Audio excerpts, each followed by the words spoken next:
রাজধানীর কাকরাইলে জাতীয় পার্টি ও গণ অধিকার পরিষদের মধ্যে সংঘর্ষের ঘটনা ঘটেছে। এ সময় গণ অধিকার পরিষদের সভাপতি নুরুল হক নূর সহ বেশ কয়েকজন আহত হয়েছেন।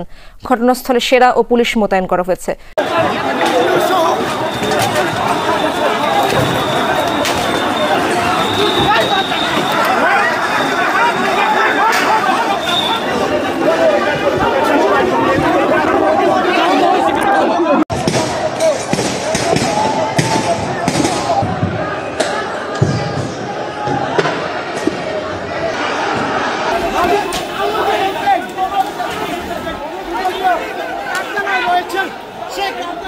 এখানে যে সমস্ত উচ্ছৃঙ্খল কাজ হয়েছে সেটা আমাদের নিজস্ব তৈরি, এটা আমাদের নিজস্ব ম্যানুফ্যাকচার। এই জিনিসটা আপনাদের মনে রাখতে হবে।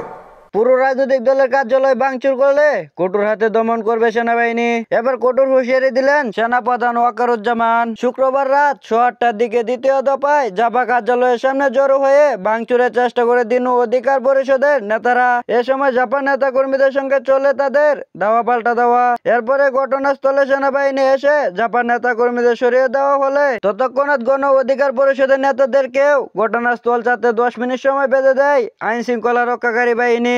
এর মধ্যে ঘটনাস্থল ত্যাগ না করায় বাধ্য হয়ে ব্যাপক লাঠিচার্জ করে সেনাবাহিনী ও পুলিশ। সে সময় বেশ গুরুতর আহত হন বিপি নুরুল হক নূর। বর্তমানে তিনি লাইফ সাপোর্টে আছেন। এমন হামলার ঘটনায় সংবাদ সম্মেলনে সেনাপ্রধান জানান, এদেশে প্রতিহিংসার রাজনীতি বন্ধ করতে হবে। মব করে কোনো রাজনৈতিক কার্যালয় ভাঙচুর করে কারো জানমালের ক্ষতি করলে কঠোর হাতে দমন করবে সেনাবাহিনী। আমি কিছু দিয়ে যাব, সেটা যদি আপনারা গ্রহণ করেন আপনারা লাভবান হবেন, আমি এটা আপনাদের নিশ্চিত করছি।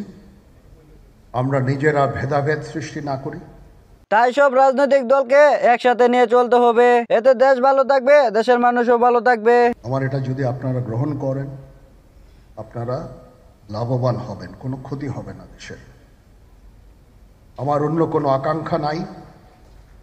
আমার একটাই আকাঙ্ক্ষা, দেশ এবং জাতিটাকে একটা সুন্দর জায়গায় রেখে ছুটি করা।